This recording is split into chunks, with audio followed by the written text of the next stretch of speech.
Welcome back. This is a video for you Mac fans. I have an iMac here. That's not what this is about. But anyway, so I'm going to kind of go off on a tangent for a second. If you're familiar with the automotive collector's market, occasionally a particular example of one vehicle that might be a collector's item or may not be will come up for sale, and it'll be 20 to 50 years old and have very few miles on it, and it will be like the car that the little old lady from Pasadena took to church once every week and maybe went, down to the market to grab her milk and cheese or whatever. But other than that, the car sat in the garage and, has survived the test of time without any real wear and tear that you would typically find on such a vehicle. In fact, my Miata is one of those examples.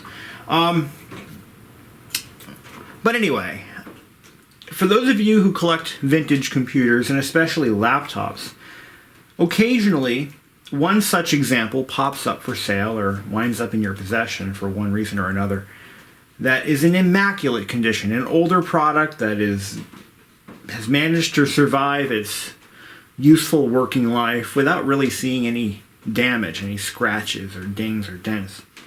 Now, laptops aren't really worth much, and some are worth nothing. But as time marches on, that will change, and it's up to people like you and I to save these machines from being recycled. And what I have here is one such device. This is a 17-inch MacBook Pro. Yeah, it's really big. These laptops, I've always hated these things. Now, where I work, we're a Mac and Chrome shop. We had one person who, for their corporate or their company issued laptop, they would settle for nothing less than a 17-inch MacBook Pro. It was actually exactly the same model, as the same version as this too. So we said, okay, fine, you got it. Yeah, it didn't really take a lot of arguing to get what she wanted, but she was important enough. She got what she wanted. I don't know what happened to that laptop. I really don't know where it went or what its whereabouts are. I haven't seen it since. But anyway, unrelated, this one landed in my shop. This one was actually a privately owned laptop. This is one that one of my coworkers bought brand new, and it sat on a desk, and it was used for bills and taxes and pretty much nothing else. The problem I have with this laptop is that it was made in 2008. It has just 2 gigabytes of RAM, a 250 gig hard drive. That's it. And a 17-inch screen. But because of its screen, Apple charged a whopping $2,700 for this. $2,700 is what she paid for this. That's what she told me. And I think that might even be after her discount. And I just can't believe how much Apple... yes, they can charge whatever they want for these things, but $2,700 in 2008, and it has a 250 gig hard drive. What the hell, man? So this is I think this is the low end of the 17-inch. I don't recall exactly what the range of specs were for that year, but this one sports a 2.4 Core 2 Duo, 2 gigs of RAM, 256 megabytes. Oh, that's video memory. VRAM, yeah, 256 VRAM, and I'm sorry, whoa, slow screech to the brakes now. That actually was wrong. It doesn't have a 250 gig hard drive. I am so sorry. I am so sorry, Apple. I didn't mean to badmouth you like that. And you charge $2,700 for a 250. No. In fact, I was wrong. It has a 160 gigabyte hard drive. Jesus. Really? Really, Apple? My God. In 2008, I bought an iMac 24-inch. Now, okay, I was a sheeple too. I've purchased roughly 3 brand new Macs in my life and 2 iPhones. So I am not innocent. I'm not. I'm part of the problem. I get it. But my iMac had a 500 gig hard drive in 2008. Anyway, so surviving example in mint condition, not a scratch on it, not a ding, not a scratch. The keyboard's in mint condition, and I'm gonna pull up the low-end Mac specs on this, and we'll kind of go over some of the numbers. But the important ones and the price have already been discussed. It has the I should have a combo drive, or I'm sorry, super drive built in. Now this one is unique in that it has never been upgraded, never been updated. So what it says on this spec list is what it still has. Can you believe it? But not for long. We're gonna do something about that. But let me show you. So the deal was I could have the machine if I salvaged all of her data and sponged it. So we're gonna do her one better. But the reason she brought it to me is because. So I'm gonna tell you the story of how she found it after letting it sit for a couple of months unused. So she bought herself a new machine a few months ago. And this just sort of sat on her desk in her office in her house, and she didn't really think much of it. Oops. So she didn't really think much of it, and then she's like, oh, I need to get my stuff off of it. So she walked back into her office. Now, it was plugged in the entire time, and you probably already know what I'm about to say. The laptop was sitting like this. Just like that. Like suspended in the air, like this. And she's like, well, that's a little strange. I wonder what happened there. So she takes the laptop and flips it around, and this is what she found. Here's the battery pack. This is the battery. Look at that. Look at that.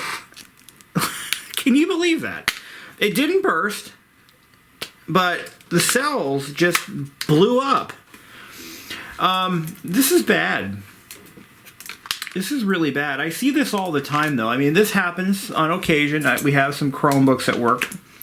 The Acer C720s seem to do this all the time. But this is the worst one I've ever seen.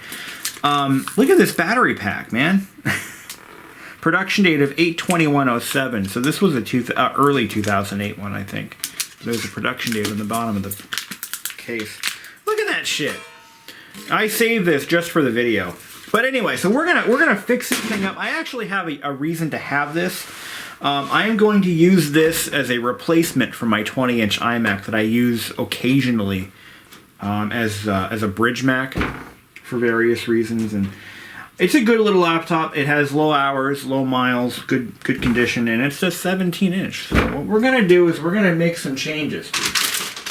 So for starters, I'm gonna yank out that 160 gigabyte insult to Apple's customer base because they don't seem to care about their customers.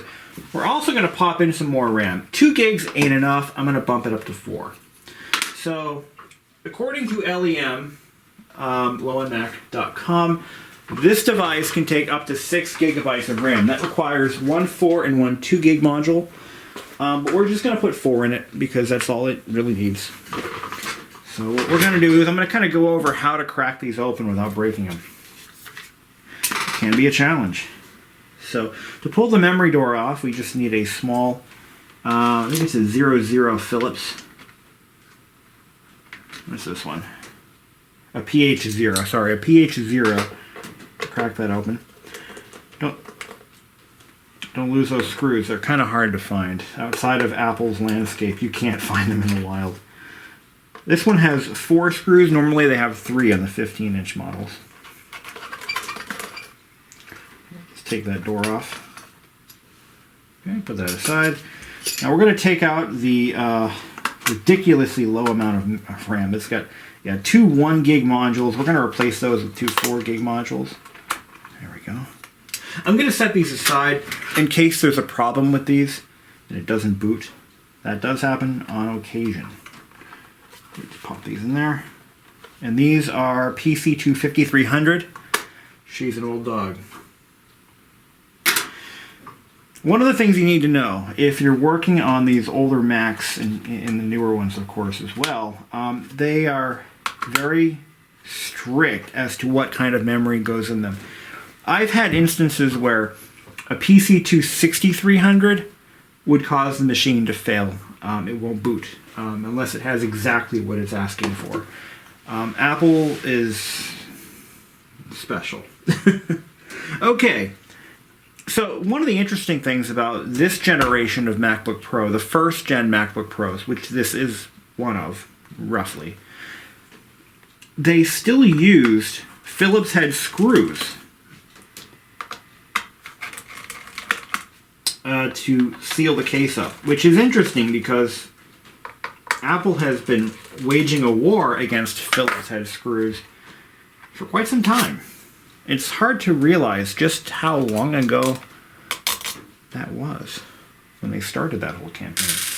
The whole nobody can open our devices unless they have a certificate that says they can. Well, newsflash, I am certified to work on this model. Believe it or not, I've just never seen one. It's the truth. I am certified to work on this Mac. I passed the course way back in 07, and 08, and 09, and every year thereafter. But anyway, so yes, I am a qualified Apple technician. But I've just never had one of these apart. Now, on the 17-inch, they've got 2 screws on the front. Don't forget, they love to hide screws. They've always loved hiding things on people, and this is no exception. So let's take these out.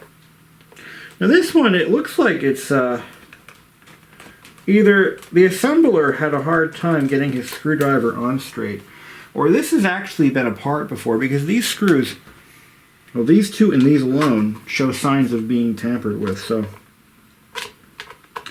but this one has never had a motherboard replacement, at least not by an Apple tech. Actually, I know it hasn't. She would have told me. It's never had a motherboard swap. If you ever find one of these, like you buy one on eBay or Craigslist or whatever, and it has a sticker over the Ethernet ID or the MAC address, if there's a sticker with another number on that, that means it's had a board swap. And more than likely by an Apple tech. Okay, we got some screws, Phillips head screws here. Those stickers actually come with the board when you buy the board from Apple.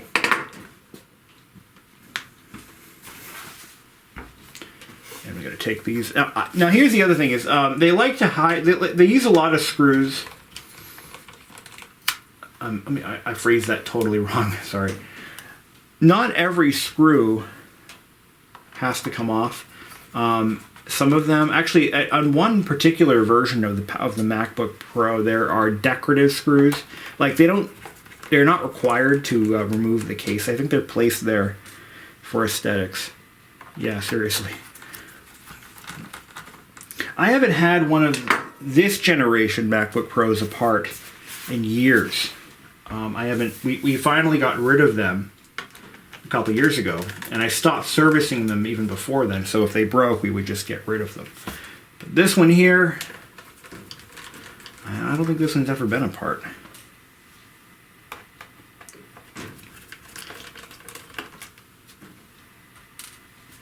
Take all these out.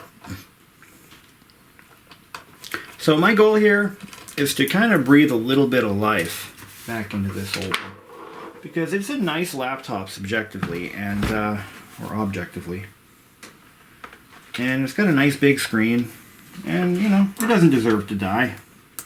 I guess I don't think so. All right, here we go. Now let's see if I can do this right.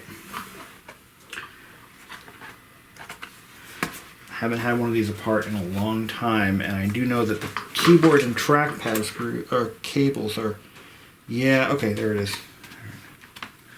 And you kind of have to pull it up at an angle to unsnap the front. And I don't have a black stick with me. Gotta be real careful.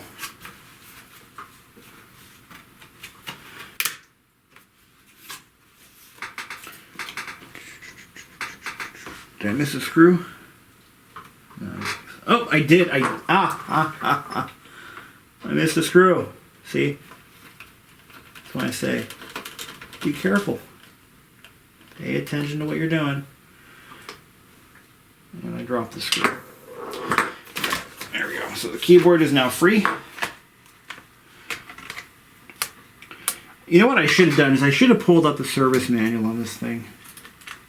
That would have been really smart of me to do. Okay, we got the keyboard off without incident. We didn't really cause any serious damage. Everything looks pretty good here. Let me find that screw before I continue. Let's take a good look at this old beast. This is, you know, the extensive use of Kapton tape is definitely a hallmark of the pre-unibody MacBook series. I mean, look at that. It's just ugly. You know, it's funny. Back in the day, this was how every laptop looked, and then Apple decided to make the insides prettier than the outsides, and they don't do the Kapton tape disaster anymore. It's just not a thing.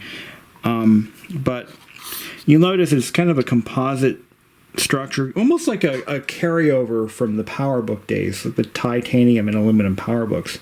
There's a lot of elements from those that they kind of carried over into the early MacBooks, and you can see there's a structural aluminum skin, and you've got mounts tack welded to the aluminum for all the various bits and pieces. And then you've got this magnesium alloy case stiffener or framework that encompasses the battery. And the motherboard is supported largely by that. Now, one of the things that you want to really do when you open one of these up for any reason, you want to torque up on everything, because as these laptops age, they tend to loosen up. And I'm going to go ahead and grab my my screwdriver here, and we're going to torque as much as we can on everything. Don't take that literally. I mean, we're going to just kind of snug things up. But first, let's get the hard drive out. And now that's actually mounted in its own little carrier. And yeah, this is definitely an era that Apple is trying to forget. You know, back before they made beautiful things. Oh, I'm sorry, the carrier doesn't come out. The side bracket does. It's been a while. Oops. So we're going to put that screw back. And there were two of them. Here's one. And the other one fell in there. Let me shake it out. There we go. Also be careful, these aluminum edges can be pretty sharp. You know, I've cut myself many times with these Macs. The 15-inch MacBook Pro is slightly different in how things are mounted, but the basic concept is the same.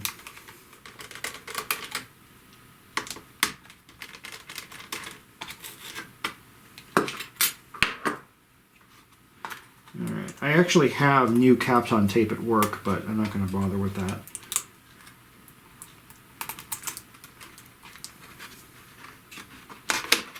Alright, so we got to be real careful. We need to disconnect the hard drive bracket, or I'm sorry, hard drive cable gently. Is it taped? Oh, they taped it. The 15-inch models did not have that tape wrapped around the connector, but this looks like the 17s do. Alright, loosen that up, pop it out. You want to transfer the hard drive mounting lugs to the new drive. Oops. Two of them have rubber bushings mounted to them, the other two are just pegs. This drive is going to be destroyed. I'm not going to save this. I was asked to destroy the data, and that's exactly what I'm going to do. Okay. Now this drive is a 750 gig. This would be a great opportunity to install a solid-state disk, but I don't want to buy a solid state for this machine because I just don't really care that much about it. So this isn't getting a solid state disc just for that reason. If I had one to put in it, I would. I just don't want to buy one. Not for any price. It's not worth anything to me.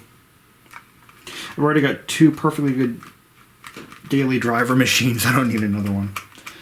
Now this is just an occasional use device. I'm probably going to use it to run my in-home radio station. And that's about it. I have an AM transmitter down here, and this is going to be connected to that more than likely. So there's no real need to put a solid state in there. It just isn't worth it to me. As a matter of fact, behind me I've got a 24-inch iMac that I'm trying to find a use for, and it may end up getting scrapped. There's nothing wrong with it, it's just don't need it. And there's a limited market for those things, especially one of the first 24-inch iMacs ever made. It's actually it's one of the aluminum ones. But anywho, I'm going to drop this down. I'm going to just re-secure the tape for that. We'll put the drive bracket back in. Make sure that cable's in all the way. Yeah, that's good. It's in all the way.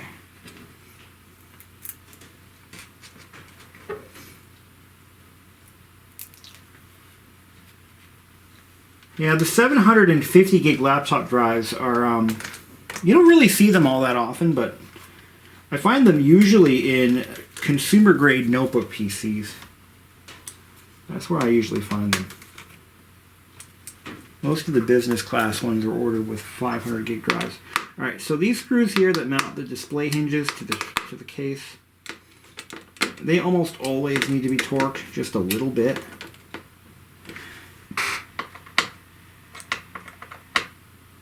This one has a this one's loose. This one has a very different hinge style from what I'm used to seeing in these old Macs, or any Macs for that matter. It has a very different feel to it when you open and close it. Also, these fans are a little bit deeper.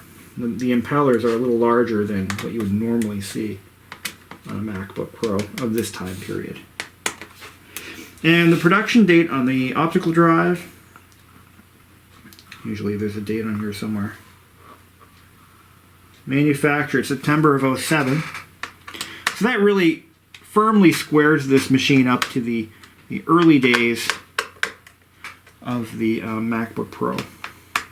So she was definitely an early adopter when she bought this. Definitely a trendsetter, if you will. So this may be one of the few surviving examples of one of this time period. I think I got them all. All the ones that matter. Yeah, we're good. All torqued up. Now this one, it did loosen up a little. There we go. That's nice and tight. Tight. Okay. Yeah. Little loose, little bit of play. Not too bad. Not too bad. Okay. So we've got a new drive, more memory. Let's put the case cover back on.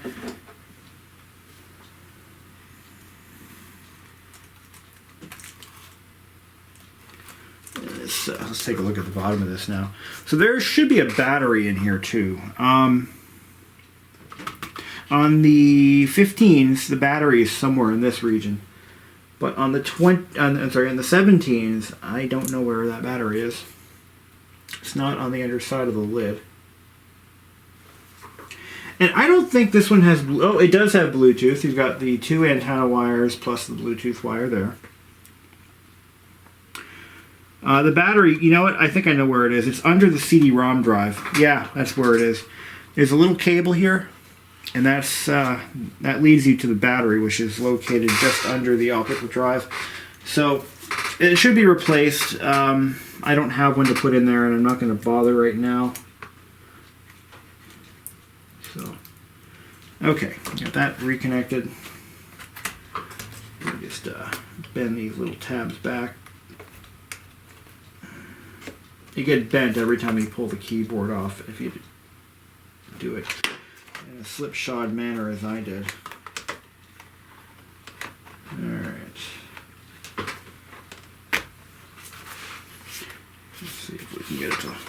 back in there. There we go.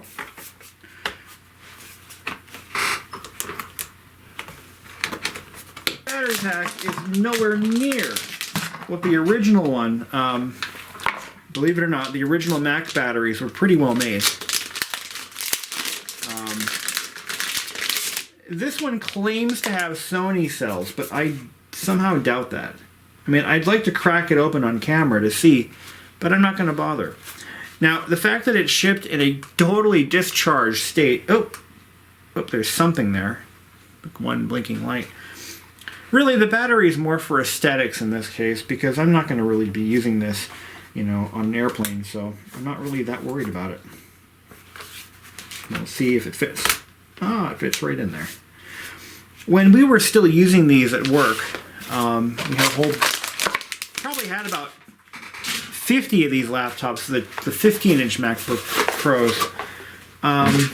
Towards the end of their run, I was buying batteries from, I think Batteries Plus.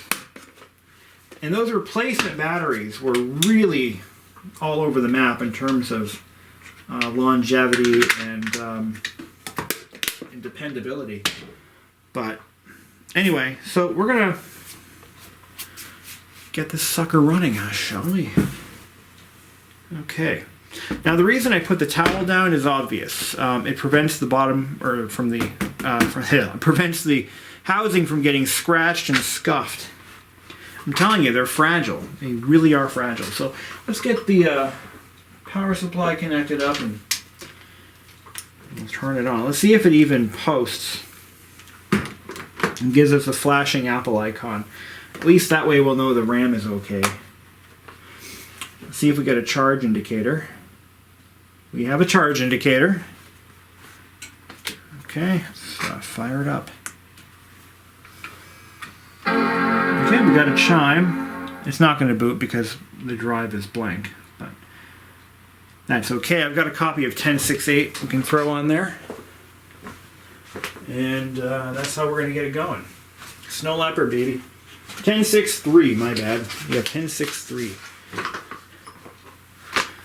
It's not timing out yet, but it will. All right.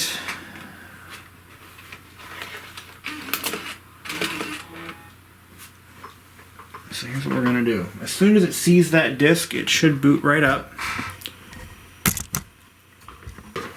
Alright, I'm not going to really go too far in filming this part, but we're just going to get the OS installer going and format the drive, and then we're going to stop filming. So, and then I may decide to update this to a newer version of macOS at a later time. But for now...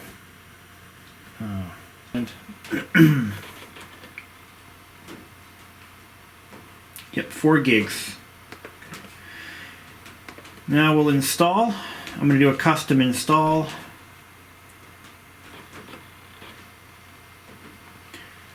I'm going to put Rosetta on there, QuickTime 7. I'll leave this default printer option available. Okay, there we go. And off we go.